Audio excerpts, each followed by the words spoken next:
After studying this module, you shall be able to understand the basic concepts underlying language acquisitions, know the importance of cognitive development of language as well as cross-cultural understanding of the acquisition. Understand the basic concept of bilingualism, note the relationship between cross-cultural influences and bilingualism.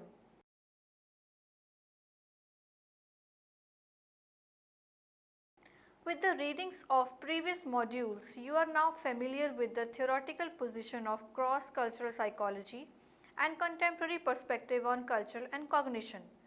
Also, we have discussed the cross-cultural influences on various cognitive processes like perception, learning and memory, intelligence and its various facets. In this module, we take the discussions on cross-cultural influences on cognition by concentrating on language acquisition. Studying language is important as language forms a powerful tool which influences the way we see. Conceptual link between language acquisition and cognitive development. Language acquisition. The APA defines language production as what people say, sign and write as well as the processes they go through to produce these messages. Language acquisition is one of the most prized human abilities. The written language is often credited with starting of civilization.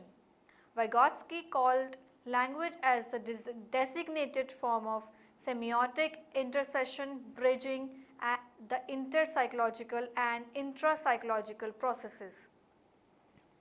Language therefore can be considered as serving dual functions. It is a tool for communication and mediates human mental action. Earliest studies on language were done in Woodatian times. The major thrust in this field was provided by a revolutionary field of grammar by Noam Chomsky.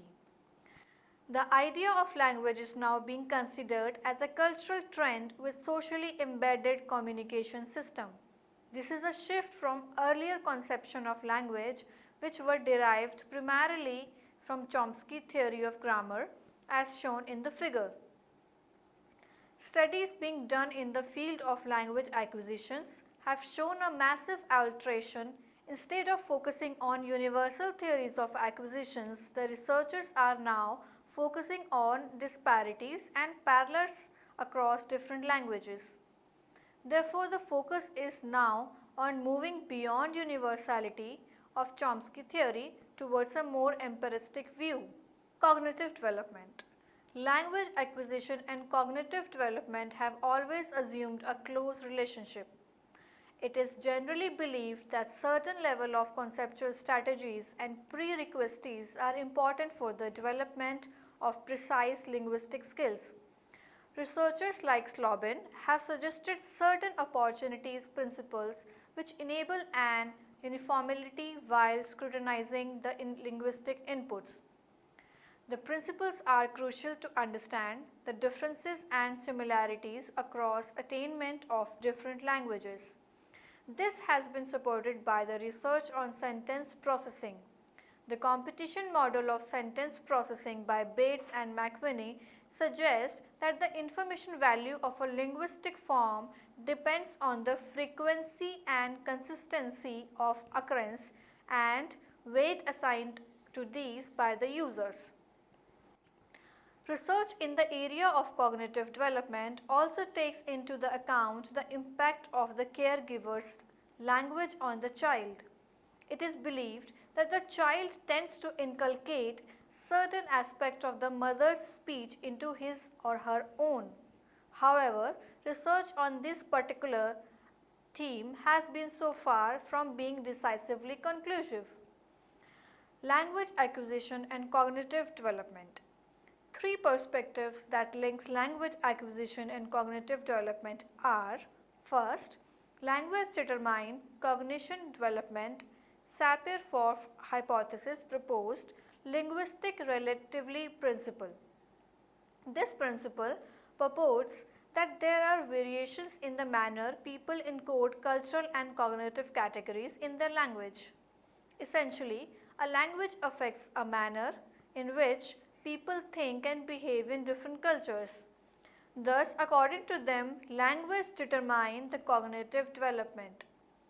Second, cognitive development determines language acquisitions.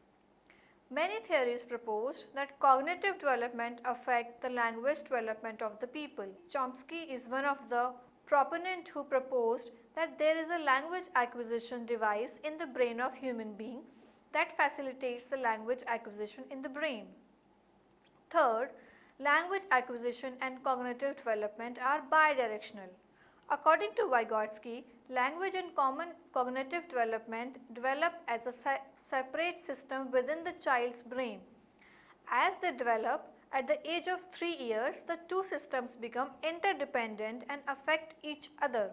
However, though both overlap and still work as a distinct entity working independently at several times. Now, cross-cultural inferences of language acquisition and processing. The relation between language acquisition and cognitive developments has been highlighted in almost all theories of child development, including Piaget's famous developmental theory. However, this acquisition does not take place in complete isolation. Culture exerts an important influence on this aspect as well. Since cultural influence on language acquisition is immense, we will restrict ourselves to only a few topics such as language acquisition, language socialization, verbal interactions. First, language acquisition. It has been proven beyond doubt that language acquisition takes place in a social context. However, these effects not the same in every culture. Differences have been observed in the formal structure and the grammatical devices of different languages, which pose a multitude of difficulties for the child evolved. For example, English with its fairly mixed word orders contrasts sharply with languages which has a variable order necessitating the requirement of differential device for grammatical relations. Further, it has been shown that differences in different languages exist in the form of voice intensity, utterance, quality, rate of articulation, etc. Mahler has shown that a child's early speech sounds are modeled after the specific prevalent languages in that culture. In the English language, a small number of phonemes can be represented in many ways. In the Spanish language, on the other hand, there is a considerably small number of graphemes to present judicious number of sounds. It has also been seen that children learn to discriminate between sounds of different language when they have been exposed to a plurilingual environment. At the end, it is the verbal interaction of the child with their adult environment that causes the child to develop suitable strategies for acquisition. There is an enormous evidence to support cross-cultural variation in the process and style of languages development. For example, there are two styles of composition of early vocabulary. First, referential, and second is expressive. The referential children show preference towards common nouns. These occurs when the child has more contact with the adult than the peer group. On the other hand, expressive children show predominance towards personal social words, proper nouns, action words, and routine social phrases. Acquisition of language is considered to change thought in fundamental ways, and written languages is one more important aspect. The dilemma whether written language promotes logical and abstract thinking in a way that oral language is unable to do has been pondered over by scholars like Plato and Socrates. It has been argued that disciplines like history and logic cannot be possible without written language. Most importantly, the written language has a sense of permanency to carry on certain process. Thus, language acquisition in written form serve a crucial function in our understanding of the world. Language socialization. Socialization may be defined as a lifelong process of inheriting and propagating norms, cultures, and ideologies necessary for participating in one's own society. Language socialization is thus an important aspect of adjustment to one's society. It can be defined as a process of socialization through language and socialization to use language. In order to use language in a culturally suitable manner, the child needs to integrate the knowledge acquired through social cultural ways with entrenched meaning. Competences in their social cultural purposes and interaction is achieved through social interaction. Language in such circumstances fulfill dual function, that is, acting as a transmitter of social cultural knowledge as well as medium of socialization. The role of the mother in such interaction is central. The mother, through her framework of created meaning, describes the behavior of the child. The child's language acquisition is facilitated by the caregiver's technique such as marked stress, chunking, repetition, substitution, expansion, etc. Social interactions have different routines across different cultures, which involve a set of patterns of linguistic forms and structures required for language development. Research done in the field has provided us an insight into cultural differences in the process of language socialization. It is generally seen that the infant-adult verbal interaction are focused more on social relations than object manipulation in the Kung tribes in Kalahari. Rabin and Jamin compared the style of West African and French mothers in Paris. It has seen that African mothers are less responsive to the child's object-related verbal interaction while being more responsive towards their social initiatives. It appears that African mothers were more interested in placing greater emphasis on defining and initiating the child into a network and hierarchy of social relationship. Watson and Georgi have done extensive studies on the language socialization in Quara's children in Malatya.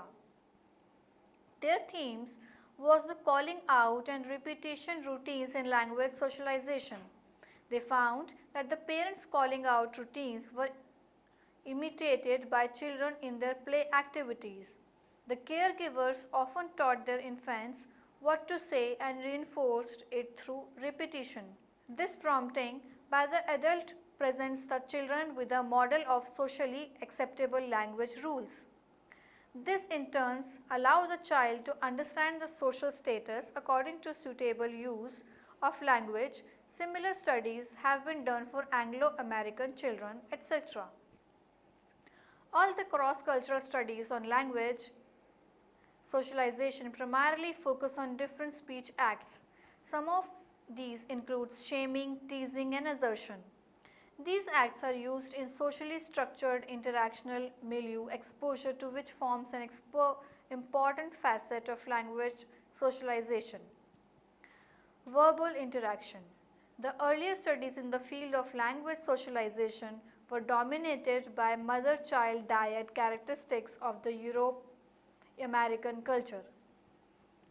However, with an upcoming research, the focus is now shifting on a polydaic interaction typical of non-Western communities. It is generally the norm that the child's social interaction with caregiver will be embedded in the context of polydaic verbal exchanges. For example, the role of a grandmother and other adult in the language acquisition of joint families of India is considered important. Appropriate verbal routines are exemplified by orientation of the children towards different cultural priorities.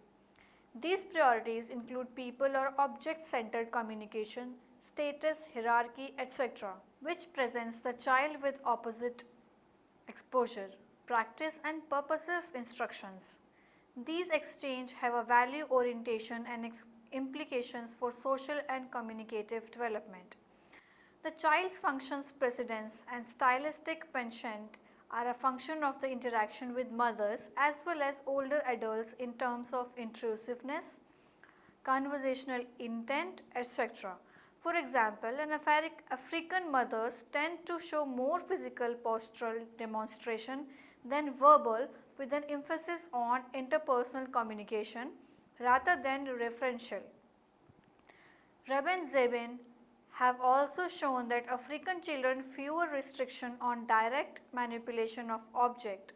Because of this, it becomes more educative for them to verbal interactions highlighting social and interpersonal relations. Till recently, much of the research in the field of linguistics has focused on acquisition of a single language. However, changing times have focused on the importance of a very relevant concept in global time, which is bilingualism. In most non-Western societies, children are bilingual. This does not only refers to acquisition of two languages, but also to adjustment with two different cultures. Due to this importance, we devote the section of this chapter to bilingualism. Now, associative facts between bilingualism and cognitive development. Bilingualism, due to its very nature and differential context, bilingualism does not have a single composite definition. Instead, has identified four types of definition. Definitions by concept view it as a developmental phenomena. Definitions by competence are based on the proficiency in two or more languages. Functional definitions encompasses the functions served by the language for its user, and social psychologists view in terms of identification or the individualistic attitudes toward the language. We have seen a tremendous change in the notions of bilingualism and its impact on individuals and society. This is due to the immense socio-linguistic, ethno-linguistic and psycho-linguistic work done in the field, as people speaking different languages have migrated to different countries and acculturation take place to ensure their integration into the host culture.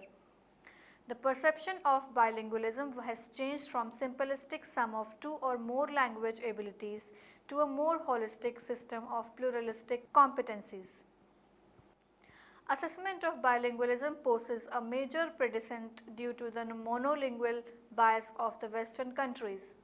In today's time, there are majorly two tests for study of bilingualism, a test in which seeks to find the commonality between the monolingual bilingual and other which seeks to determine the proficiencies of the bilingual vis-a-vis monolingual. Cognitive development. There are two types of bilingualism. First, simultaneous bilingualism refers to the acquisition of two or more languages during early childhood. In such a case, the development of the other languages is as similar as natural as the first language without any restrict or conscious training. Second, successive bilingualism refers to the deliberate and formal learning of the other language by the individual later in life. Earlier, it was believed that simultaneously bilingualism is much more efficient for the acquisition of a new language. However, no such cognitive biases has been revealed during research. Both forms of bilingualism have equal proficiencies in terms of applications and use of language. Fishman suggests the way in which bilingual adaptedness affects the cognitive process. He says that lexical items and linguistic structures of different languages enable an individual to encode his experiences in diverse and different ways, thereby enriching their cognitive systems. Leopold demonstrates through his own bilingual daughter the acceleration of the process of distinction between the name and the object due to exposure to the multiple words for a single object.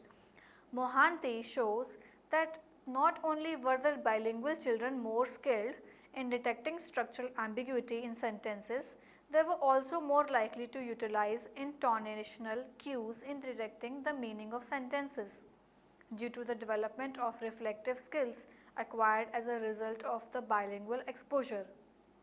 The child is able to acquire greater cognitive functions. The predominant cognitive theory used to understand the influence of cultural knowledge on language behavior is schema theory. According to this theory, knowledge is saved in the form of schemata. The schemas operate in a top-down fashion and help in collection of input information. Thus, schema theory serve as an important tool in understanding the relations with personal background and language performance. When presented with culturally familiar information in the first or second language, the recollection is exceptional for both children and adults. The schema theory is summarized in the figure cross-cultural influences on bilingualism. Despite presence of overwhelming evidence supporting the existence of link between bilingualism and intellectual performance, it would not be feasible to ignore the cultural context of bilingualism. It is imperative to note that at an extensive level, the philosophy of bilingualism has a socio-cultural phenomena difference from monolingual to multilingual nations. For example, in a country like India, bilingualism is a tactic for continuance of linguistic multiplicity instead of being a transition towards language shift. Since the social norm encourages the individual in favor of many languages instead of one, bilingualism can be considered as a constructive approach in pluralistic and multilingualistic societies, provided the other socio-cultural factors are controlled.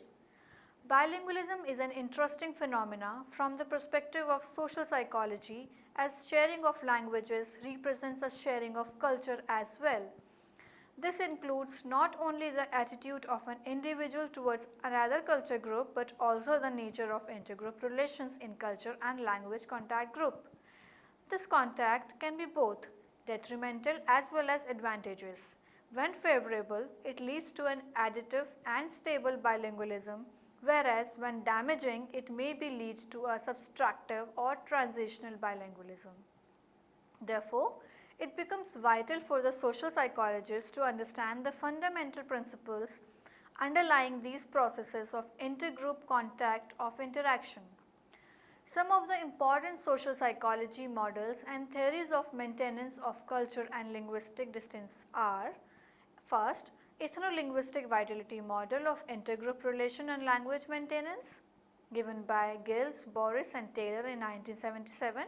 Second, model of communicative competence in second language, given by Clement 1980. Third, the model of cultural relations in the plural societies, given by Berry 1980. Now, ethno-linguistic vitality model of intergroup relations and language maintenance. In this model, Giles and his associates have identified a set of three groups vitality factors in order to predict the outcome in a case of language contact situation.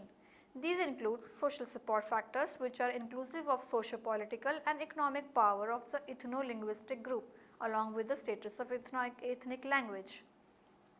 Demographic factors that are inclusive of the size, concentration and the pattern of distribution of group under consideration in the given geographical area, and the factors of institutional support that the language and its users enjoy from socio-political institutions like education, media, government and organized social movement.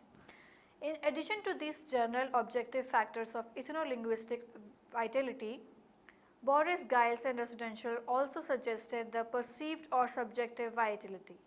This suggestion has been supported by research wherein these are used to explain intergroup relations and language attitudes in a variety of linguistic settings like Israel, Spanish Basque and Spanish Galicians area, etc.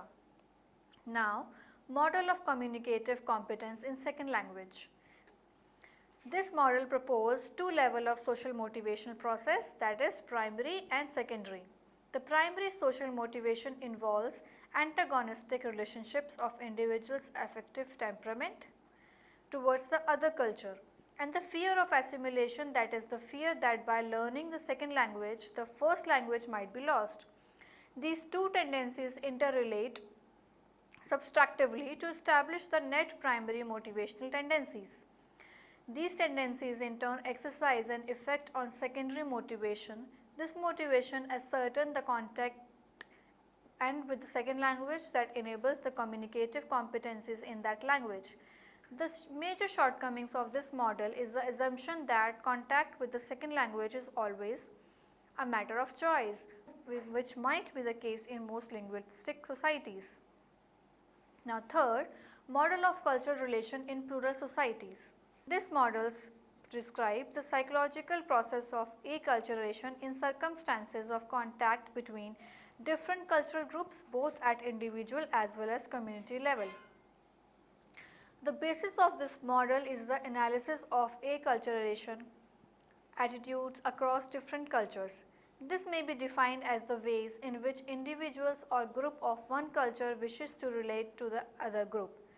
This acculturation attitudes involves choices along two dimensions. These are related to, it is related to preserving one's own identity, culture, language and way of life. Second, it is related to structuring and sustaining relations with other groups. The framework of Berry's model help in understanding the socio-linguistic outcome of language. Stable bilingualism and language maintenance can be viewed as a product of integrative relationship in the language contact situation. On the other hand, assimilative orientation may lead to transitional bilingualism, which results in a language shift. Assimilative orientation may come from within or outside group. When the transition is forced upon the dominant group, it is extremely stressful as it is often accompanied by the forceful loss of the language as well as culture. In such a situation, if the minority group is separation oriented, then they will form strong linguistic nationalism and show divergence with negative attitude toward the dominant language group. On the other hand, if the dominant group also allows the non-dominant group to retain its distinctiveness, isolation dysfunction of the minority language. Berry's model is one of the most successful used model in research of bilingualism. His model has been used by Trindis to analyze the multilingual and multilingual societies of Singapore and Malaysia. Similar work has been done by Mohanty and Kond tribes in India. Thus, we see that both the language acquisition as well as language socialization has impacted our lives along with the rising culture of bilingualism. Now, the summary of the module. Vygotsky called language as the designated form of semiotic intercession, bridging the interpsychological and intrapsychological processes. Language therefore can be considered as serving dual function. It is a tool for communication and mediates human mental action. It is generally believed that certain level of conceptual strategies and prerequisites are important for the development of precise linguistic skills. Research in the area of cognitive development also takes into account the impact of caregiver's language on the child. The cross-cultural research has been generated on topics such as language acquisitions, language socialization and verbal interaction. Skuntab Gangas has identified 4 types of definitions of bilingualism. Definitions by concept view it as a developmental phenomena. Definition by competence are based on the proficiency in 2 or more languages. Functional definition encompasses the functions served by the language for its user, and social psychologist views in terms of identification or the individual's attitude toward the language. Assessment of bilingual poses a major precedence due to the monolingual bias of the Western countries. The predominant cognitive theory used to understand the influence of cultural knowledge on language behavior is the schema theory. The philosophy of bilingualism as a social culture phenomena differs from monolingual to multilingual nations. Some of the important social psychology model and theories for maintenance of culture and linguistic distance are ethno-linguistic vitality model of intergroup relations and language maintenance, model of communicative competence in second language, model of cultural relation in plural society.